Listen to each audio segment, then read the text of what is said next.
Mini vlog day 48मध्ये तुम्हा सर्वांचं स्वागत मित्रांनो. स्वतः पटापट गाडी काढून मी निघालो ऑफिसला जायला. ऑफिसमध्ये पोचलो आणि त्याच्यानंतर केली कामाला सुरुवात. काम करत करत टाईम कसा गेला आज कळलंच नाही आणि आता झाला होता लंच टाईम. त्यामुळे मी निघालो होतो गच्चीवर जायला आणि आज लिफ्ट यायला बराच टाईम लागला. त्यामुळे मी गेलो लिफ्टच्या आतमध्ये पटापट आणि गच्चीवर जाऊन बघतो तर हा गणेश बघा इथे गेम खेळत बसला होता आमच्या सगळ्यांची वाट बघत. सो जेवण वगैरे झाल्याच्या नंतर मी गेलो MTNLच्या ऑफिसमध्ये चेंबूरला.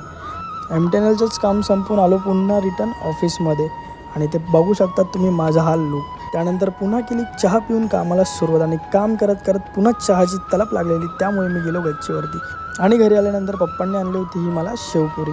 सो शेवपुरी वगैरे खाऊन थोड्याच वेळाने असं कळलं की इंस्टाग्राम आणि फेसबुक आज दोन्ही पण डाऊन झालेत. सो मी तेच ट्विट बघत होतो. त्याच्यानंतर जेवायचा टाईम झाला आणि जेवणात आज सुरण होतं. सो आजच्यासाठी एवढंच मित्रांनो. भेटूया उद्याच्या भागात. तोपर्यंत बाय.